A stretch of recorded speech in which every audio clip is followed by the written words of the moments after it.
Toxic parents వల్ల ఏం జరుగుతుంది? టాక్సిక్ పేరెంటింగ్‌ని ఎలా గుర్తించాలి? ఒక 2 ఏళ్ళు అమ్మమ్మ దగ్గర, ఒక 5 ఏళ్ళు ఒక అత్తయ్య దగ్గర, 2 ఏళ్ళు ఇంకో అత్తయ్య దగ్గర, 4 ఏళ్ళు ఇంజినీరింగ్ హాస్టల్‌లో అలా మొత్తం బయటే పెరిగా. ఇక్కడ నేను టాక్సిక్ పేరెంటింగ్ అని చెప్తున్నాను గానీ, టాక్సిక్ పేరెంట్స్ అని చెప్పట్లేదు. అన్నా చెల్లెళ్ళు, అక్కా తమ్ముళ్ళు, అక్కా చెల్లెళ్ళు, అన్నా తమ్ముళ్ళు వీళ్ళ మధ్యలో బంధం ఎప్పుడైతే బాలేదో గుర్తుపెట్టుకోండి. అది వాళ్ళ పేరెంట్స్ తప్పు. నేను నా రెండో చెల్లి కలిసి ఉన్నాం కానీ మా ఇద్దరి మధ్యలో ప్రేమ దొరకలేదు. ఎందుకంటే మమ్మల్ని బాగా కొట్టేవాళ్ళు. ఒక్కొక్క చైల్డ్‌తో ఒక్కొక్కలాంటి బిహేవియర్. దీన్ని ట్రయాంగులేషన్ అంటారనమాట సైకాలజీలో. గోల్డెన్ చైల్డ్ అంటే నేను చెప్పింది చెప్పినట్టు వింటే. గోల్డెన్ చైల్డ్‌కి ఎట్లా ట్రీట్ చేసినానో అట్లా చూసుకుంటా. అంటే వాళ్ళకి ఫుల్ పాకెట్ మనీ ఇస్తా, వాళ్ళ ఇష్టమున్న ఫ్రీడమ్ వాళ్ళకిస్తా, వాళ్ళు ఏం చెప్తే అది చేస్తా. కొన్ని కండిషన్స్ నా ఎక్స్‌పెక్టేషన్స్ ఫుల్‌ఫిల్ చేస్తే చాలు. నిమిషం పట్టదు నిన్ను ఇంట్లోంచి ఎల్లగొట్టేయడానికి. నీకు తెలుసు కదా పేరెంట్స్ ఎవరి ఫేవర్‌లో ఉన్నారో. ఒళ్ళు దగ్గర పెట్టుకొని బిహేవ్ చేయి అని నన్ను వార్నింగ్‌లు ఇయడం స్టార్ట్ చేసింది. మా చెల్లికి చెప్పిచ్చారు. మొహం మీద కొట్టు అన్నారు. మా చెల్లి చెప్పు తీసి కొట్టింది నన్ను.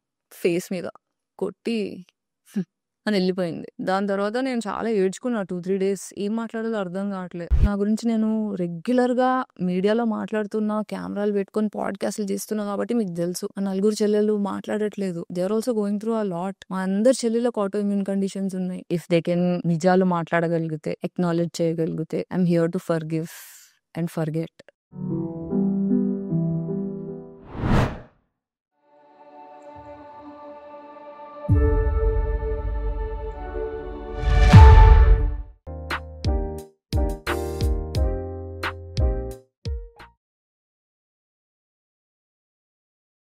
హాయ్! అందరూ బాగున్నారనుకుంటున్నాను. నేను బాగున్నాను. మీ అందరి ప్రేమ, అభిమానాల వల్ల 7,000 సబ్‌స్క్రైబర్‌లొచ్చారు. చాలా చాలా thank you so much. I love you guys. I'm growing as a person. Suicide అటెంప్ట్స్‌లోంచి, డిప్రెషన్‌లోంచి ఈరోజు కాన్ఫిడెన్స్ తెచ్చుకొని, హీల్ అవుతూ, మీ అందరితో నా జీవితం, నేను నేర్చుకున్న కొంచెం జ్ఞానం మీతో షేర్ చేసుకోగలుగుతున్నందుకు I'm really really grateful. Thank you so much, you guys, for supporting me, for listening to me, for encouraging me. Thank you so much. మరి ఈరోజు టాక్సిక్ పేరెంటింగ్ గురించి మాట్లాడుకుందాం. రీసెంట్‌లీ నేను సెల్ఫ్ పేరెంటింగ్ గురించి మాట్లాడాను గదా! సెల్ఫ్ పేరెంటింగ్ అసలు ఎందుకు అవసరం మనకి అంటే, టాక్సిక్ పేరెంట్స్ వల్ల చాలా చాలా ఎఫెక్ట్‌లొస్తాయి కాబట్టి, మనం సెల్ఫ్ పేరెంటింగ్ చేసుకుంటే, మన లోపలున్న ఇన్నర్ చైల్డ్‌ని మనం పేరెంటింగ్ చేసుకుంటే, ఏమన్నా ఫ్లాస్ ఉన్నా అవి వెళ్ళిపోతాయన్నమాట. మనం హ్యాపీ లైఫ్ లీడ్ చేయొచ్చనమాట. సో, టాక్సిక్ పేరెంట్స్ వల్ల ఏం జరుగుతుంది? ఫస్ట్ టాక్సిక్ పేరెంటింగ్‌ని ఎలా గుర్తించాలి? ఇక్కడ నేను టాక్సిక్ పేరెంటింగ్ అని చెప్తున్నాను గానీ, టాక్సిక్ పేరెంట్స్ అని చెప్పట్లేదు. బాగా గమనించండి. ఎందుకంటే, పేరెంట్స్ ఎప్పుడు టాక్సిక్ అవ్వాలి అని కోరుకోరు పిల్లలకి. వాళ్ళు తెలియకుండా వాళ్ళు పేరెంటింగ్ నేర్చుకోలేదు కాబట్టి, వాళ్ళకి చిన్నప్పుడు ప్రేమ సరిగ్గా దొరకలేదు కాబట్టి, వాళ్ళకి తెలిసినంత ప్రేమ టాక్సిక్ ఉంది కాబట్టి, మనకది నేర్పించారు కాబట్టి, అది టాక్సిక్ అవుతుంది. సో, మనం అలా చూద్దాం. పేరెంట్స్‌ని బ్లేమ్ చేయొద్దు. పేరెంట్స్ తప్పు కాదు. Parents great. బట్ వాళ్ళ దగ్గర తప్పులు జరుగుతాయి. ఎందుకంటే వాళ్ళు మనుషులు. వాళ్ళు దేవుళ్ళు కారు. సో, నా లైఫ్‌లో టాక్సిక్ పేరెంటింగ్ వల్ల జరిగిన కొన్ని మేజర్ సైడ్ ఎఫెక్ట్స్, నా లైఫ్ మారిపోయేంత డేంజరస్ సైడ్ ఎఫెక్ట్స్ జరిగిన కొన్ని విషయాలు షేర్ చేసుకోవాలనుకుంటున్నాను. మేము 5గురం అక్కాచెల్లెళ్ళం. అందరికన్నా పెద్దదాన్ని నేను. ఓకే. సో, చిన్నప్పటి నుంచి హ్మ్. ఒక 2 ఏళ్ళు అమ్మమ్మ దగ్గర, ఒక 5 ఏళ్ళు ఒక అత్తయ్య దగ్గర, 2 ఏళ్ళు ఇంకో అత్తయ్య దగ్గర, 4 ఏళ్ళు ఇంజినీరింగ్ హాస్టల్‌లో అలా మొత్తం బయటే పెరిగా. నాకు ఎక్కువ నా చెల్లెళ్ళతో ఇంట్లో పెరిగే ఛాన్స్ దొరకలేదు. చిన్నప్పుడు నర్సరీ నుంచి ఫిఫ్త్ క్లాస్ వరకు ఇంగ్లీష్ మీడియంలో చదువుకోవాలని చెప్పి ఊర్లో ఉన్న మా పేరెంట్స్ మా మేనత్త దగ్గర ఉంచడం. అక్కడ నేను నా రెండో చెల్లి కలిసి ఉన్నాం కానీ మా ఇద్దరి మధ్యలో అంత ప్రేమ దొరకలేదు. ఎందుకంటే మమ్మల్ని బాగా కొట్టేవాళ్ళు.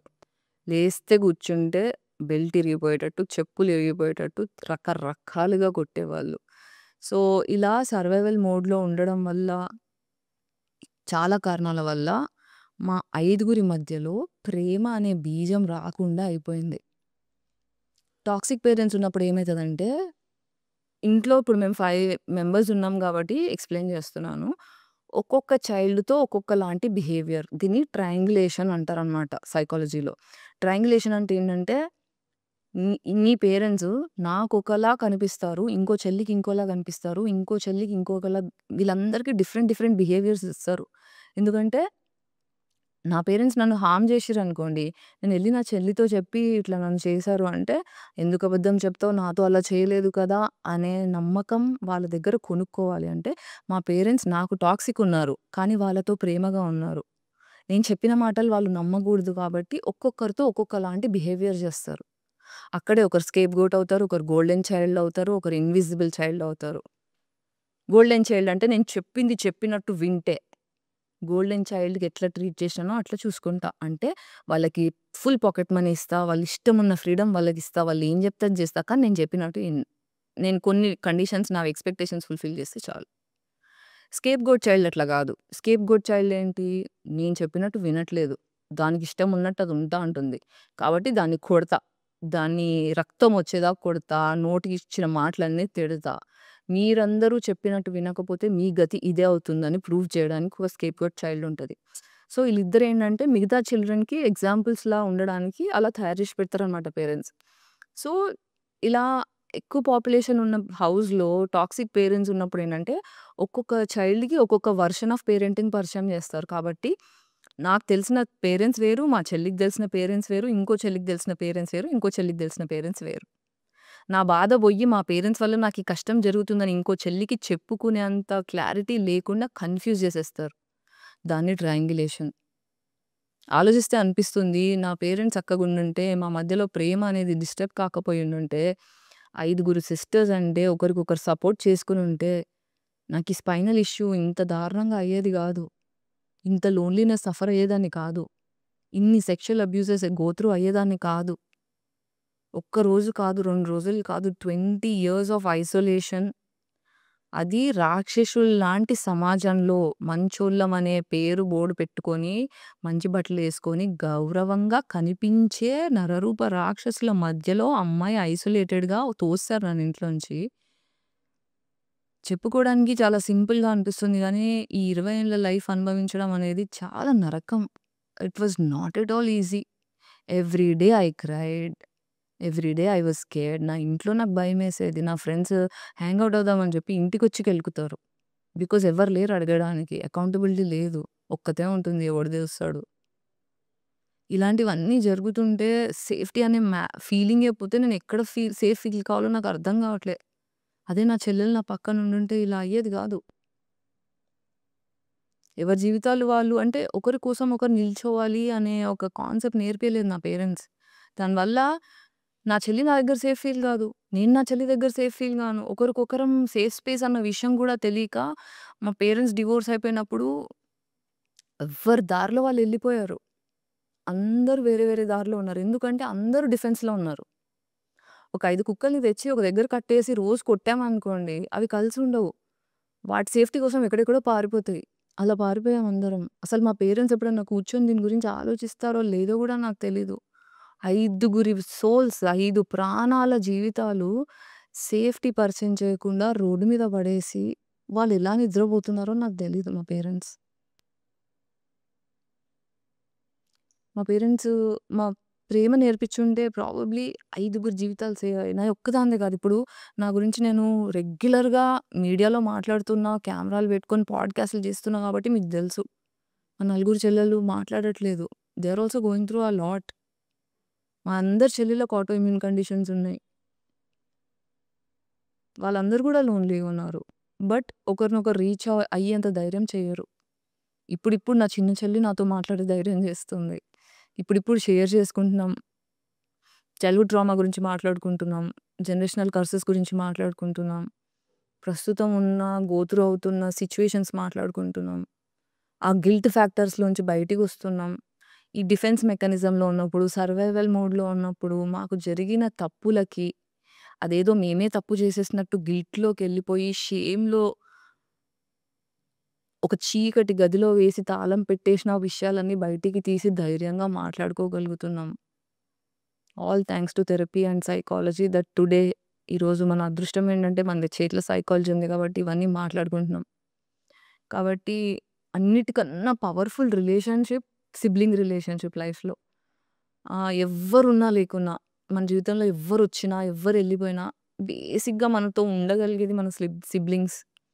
ఒకవేళ వాళ్ళ మధ్యలో అన్నా, చెల్లెళ్ళు, అక్కా, తమ్ముళ్ళు, అక్క చెల్లెళ్ళు, అన్న తమ్ముళ్ళు వీళ్ళ మధ్యలో బంధం ఎప్పుడైతే బాలేదో గుర్తుపెట్టుకోండి. అది వాళ్ళ పేరెంట్స్ తప్పు. పేరెంట్స్ వాళ్ళ మధ్యలో ప్రేమ నేర్పించకపోవడం వల్ల వాళ్ళ జీవితాలు పాడు చేశారు. ప్రేమ నేర్పించట్లేదనుకోండి. ఇద్దరు సిబ్లింగ్స్ కంటే ఎక్కువైనా సరే ఇద్దరు సిబ్లింగ్స్ కలిసి ఉండట్లేదు అంటే వాళ్ళ లోపల చాలా ట్రామా ఉంది. పీరియడ్. అన్ని ట్రామానే అంటే పీరియడ్ ట్రామానే. ఇద్దరు మనుషులు సి కనీసం అక్కా చెల్లెళ్ళు, అన్నతమ్ములు సిబ్లింగ్స్ ప్రేమతో లేరు అంటే వాళ్ళెవరిని ప్రేమ అర్థం చేసుకోగలుగుతారు? ఎవరికెలా ప్రేమించగలుగుతారు? మన ఇమ్మీడియేట్ పీపుల్‌తో మనం ప్రేమ ఎస్టాబ్లిష్ చేసుకోలేకపోయామన్న ఈక్వేషనే చాలా ఇంపార్టెంట్. ఒక మనిషిని గుర్తుపట్టడానికి ఇది బెస్ట్ ఎగ్జాంపుల్. పిల్లలున్న తల్లిదండ్రులకి నా విజ్ఞప్తేంటంటే, మీ పిల్లల మధ్యలో ప్రేమలు నేర్పించండి. కాంపిటీషన్ పెట్టకండి పిల్లలకి. నువ్వు గొప్ప, నువ్వు చిన్న అని తక్కువ చేయకండి. ఒకరి ముందర ఒకరిని ఇన్సల్ట్ చేయకండి. నా చెల్లెల మధ్యలో మాకు జరిగిన కొన్ని ఇన్సిడెంట్స్ షేర్ చేసుకుంటా. అవసరం అనిపిస్తుంది. చిన్నప్పుడు నేను ఇప్పుడు బ్రౌన్ కలరే. చిన్నప్పుడు చాలా నల్లగుండేదాన్ని. మేము 5 సిస్టర్స్ గదా! ఫస్ట్ ఇద్దరం నల్లగున్నాము. మిగతా ముగ్గురు తెల్లగా ఉంటారనమాట.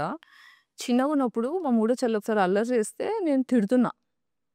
మా ఫాదరు దూరి ఏమైంది అంటే, "చెల్లి తప్పు చేసింది ఇట్లా" అంటే, "అట్లా కాదు గదా!" అంటే, మా డ్యాడీ ఏమన్నారు తెలుసా?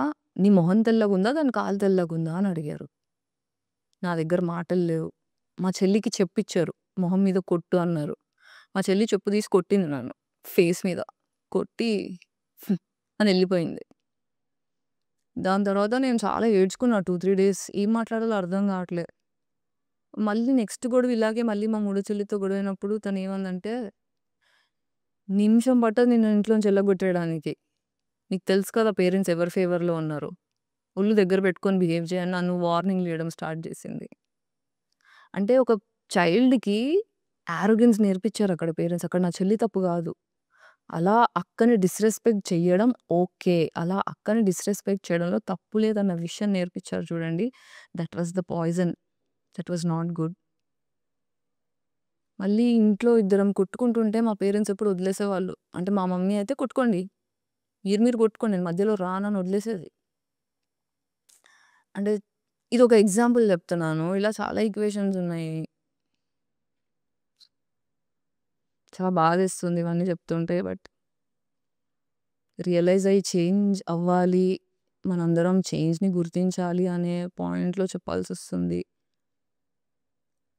ఇది మాట్లాడుతుంటే కొంచెం హెవీగా ఉంది గానీ, కొంచెం రిలీజ్ ఫీలింగ్ గూడా ఒస్తుంది. ఆహ్, నా చెల్లెలందరికీ కూడా ఈ వీడియో త్రూ చెప్పాలనుకుంటున్న కొన్ని విషయాలున్నాయేంటంటే, ఒక చెల్లితో మాట్లాడుతున్నా, మిగతా చెల్లెలతో మాట్లాడట్లేదు నేను. వాళ్ళు నాతో మాట్లాడట్లేదు ఫస్ట్ అది. ఆహ్, నేను జెప్పేదేంటంటే, నాకెవ్వరి మీద కోపం లేదు. ఇఫ్ దే కెన్ నిజాలు మాట్లాడగలిగితే, ఎక్నాలెడ్జ్ చేయగలిగితే, I am here to forgive and forget the things we did in our survival mode. మన పేరెంట్స్ జేసిన తప్పులకి మనం విక్టిమ్స్ అయ్యింది చాలు. మనం ఫ్యామిలీగుండాలి. ఒకరి మీద ఒకరు డిపెండ్ అవ్వగలగాలి. ఒకరి కోసం ఒకరు నిల్చోవాలి అని కోరుకుంటున్నాను.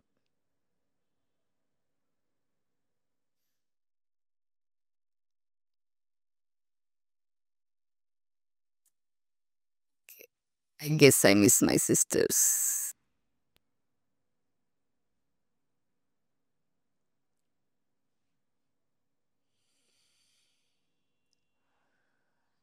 I hope you guys are doing good.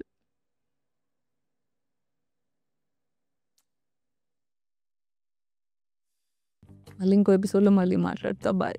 ఇది చాలు. సర్వే జన సుఖినో భవంతు.